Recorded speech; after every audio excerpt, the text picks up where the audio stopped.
परिव्यय संकल्पना, cost concept. तर परिव्यय म्हणजे काय, ढोबळ मनाने जर आपण पाहिलं तर खर्च याला समानार्थी आपण व्यय किंवा परिव्यय असा शब्द प्रयोग करतो. पण ऍक्च्युअली व्यवस्थापनाच्या दृष्टीने केलेली जी परिव्ययाची व्याख्या आहे ती पहा. परिव्यय म्हणजे वस्तूच्या निर्मितीसाठी झालेला किंवा होऊ शकणाऱ्या प्रत्यक्ष अथवा कल्पित खर्चाची रक्कम होय. उद्योगधंदा स्थापन केल्यानंतर वस्तूचं उत्पादन घेत असताना त्या उत्पादनासाठी किंवा ती वस्तू निर्मिती करण्यासाठी झालेला खर्च किंवा त्या वस्तूसाठी होणारा संभाव्य खर्च, या सगळ्या खर्चाला मिळून परिव्यय असं म्हटलं जातं. लक्षात, वस्तूच्या निर्मितीसाठी किंवा वस्तूचं उत्पादन घेण्यासाठी करावा लागणारा खर्च किंवा केलेला खर्च किंवा भविष्यात करावा लागणारा खर्च याला परिव्यय असं म्हटलं जातं. तर परिव्यय या संकल्पनेचे जे घटक आहेत, कशावरती प्रामुख्याने उत्पादनामध्ये खर्च केला जातो, त्याला परिव्ययाचे घटक असं म्हटलं जातं. तर परिव्ययाचे घटक 3 आहेत: सामग्री, श्रम आणि इतर खर्च. तर सामग्री किंवा साधन सामग्री आहे, ही साधन सामग्री प्रत्यक्ष आणि अप्रत्यक्ष अशी 2 प्रकारची असते. प्रत्यक्षात काम करण्यासाठी ज्या साधन सामग्रीचा वापर केला ती प्रत्यक्ष सामग्री, आणि अप्रत्यक्ष सामग्री म्हणजे जी साधन सामग्री प्रत्यक्ष त्या उत्पादन कार्यामध्ये सहभागी नाही पण अप्रत्यक्षरित्या सहभागी आहे, म्हणजे तो घटक असल्याशिवाय उत्पादन कार्य देखील पूर्ण होत नाही. ही काय झाली, अप्रत्यक्ष सामग्री. त्याच पद्धतीने श्रम, प्रत्यक्ष आणि अप्रत्यक्ष श्रम. उत्पादन तयार करण्यासाठी प्रत्यक्ष श्रम करणारे जे श्रमिक आहेत, कारागीर आहेत, कामगार आहेत, हे काय झाले, प्रत्यक्ष श्रम झालं. आणि जे प्रत्यक्ष उत्पादन कार्यात भाग घेत नाहीत, प्रत्यक्ष उत्पादन तयार करत नाहीत, ते उत्पादन प्रत्यक्ष करत नाहीत पण ते उत्पादन तयार करण्यासाठी अप्रत्यक्षरित्या जे मदत करतात तो कार्यालयीन स्टाफ, लिपिक असेल, भांडारपाल असेल किंवा अन्य इतर जे कर्मचारी आहेत, हे सगळे काय झाले, अप्रत्यक्ष श्रम. आणि इतर खर्च, इतर जो खर्च आहे तो देखील प्रत्यक्ष आणि अप्रत्यक्ष अशा पद्धतीचा असतो. तर अशा प्रकारे परिव्ययाचे जे 3 घटक आहेत, सामग्री, श्रम आणि इतर खर्च, याचं आपण थोडंसं अजून विश्लेषण पाहणार आहे. त्यापूर्वी हे तुम्ही लिहून घ्या आणि त्याच्यानंतर आपण याचं एक्सप्लेनेशन थोडक्यात पाहूया.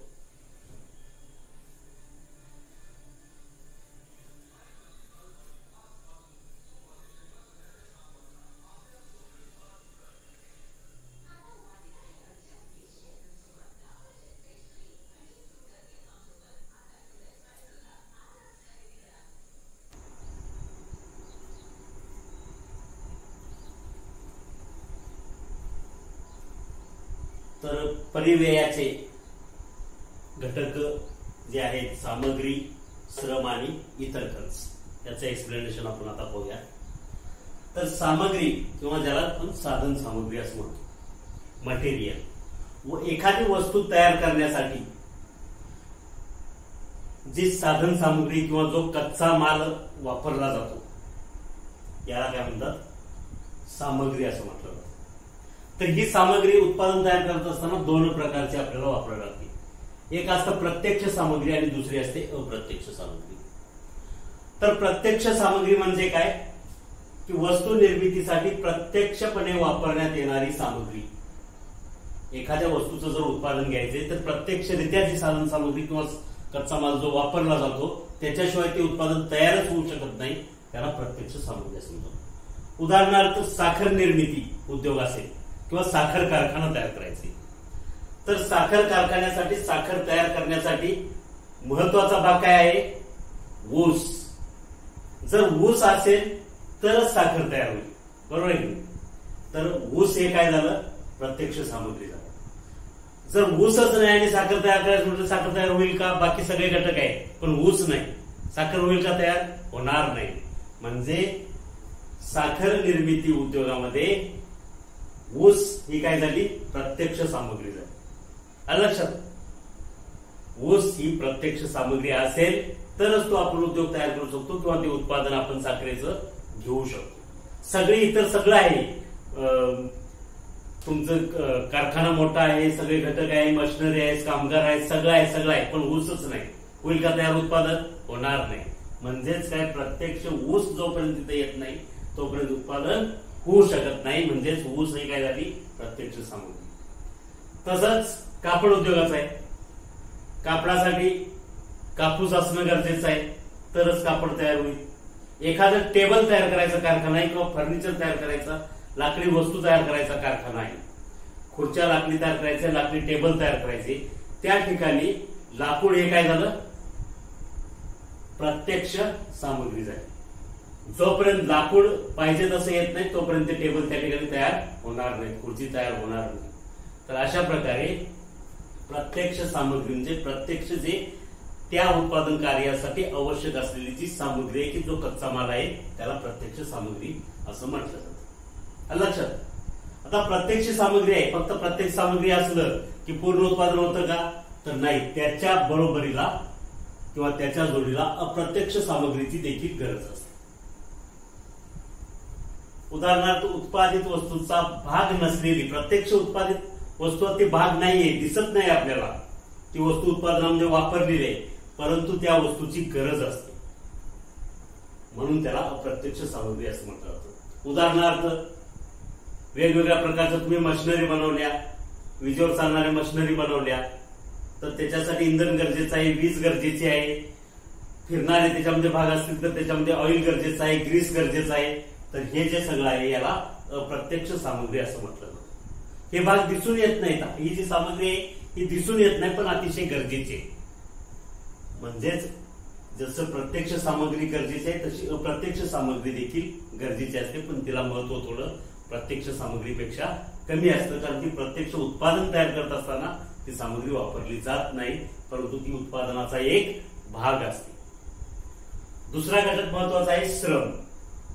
जसं सामग्री महत्वाची, मटेरियल महत्वाचं, सगळं मटेरियल आहे परंतु ते मटेरियल सगळं एकत्रित करून त्याचं कॉम्बिनेशन करून त्याची असेंब्ली करण्यासाठी किंवा ती वस्तू बनवण्यासाठी श्रम हा घटक महत्वाचा आहे. आता श्रम देखील जसं सामग्री दोन प्रकारची आहे तसं श्रम देखील प्रत्यक्ष श्रम आणि अप्रत्यक्ष श्रम. जे उत्पादन कार्यामध्ये प्रत्यक्ष भाग घेतात, मशीनवरती जे प्रत्यक्ष जॉब बनवतात, वेगवेगळे पार्ट बनवतात आणि ते सगळे पार्ट जोडून एक मशीन तयार करतात, हे काय झालं? उत्पादन तयार करतात. याला प्रत्यक्ष श्रम असं म्हटलं जातं. म्हणजे प्रत्यक्ष उत्पादन कार्यात सहभागी असलेले जे कामगार आहेत यांना प्रत्यक्ष श्रम असं संबोधलं जातं. आता फक्त कामगार आहेत म्हणजेच उत्पादन होतं का? नाही. तर त्याच्या बरोबरला त्याच्यावरती सुपरवायझर असतात, मॅनेजर असतात, ऑफिसमध्ये क्लर्क असतात, त्यानंतर भांडारामध्ये भांडारपाल असतो, असे विविध प्रकारचा अन्य स्टाफ देखील असतो. तर हा स्टाफ काय झाला? अप्रत्यक्ष श्रम झाला.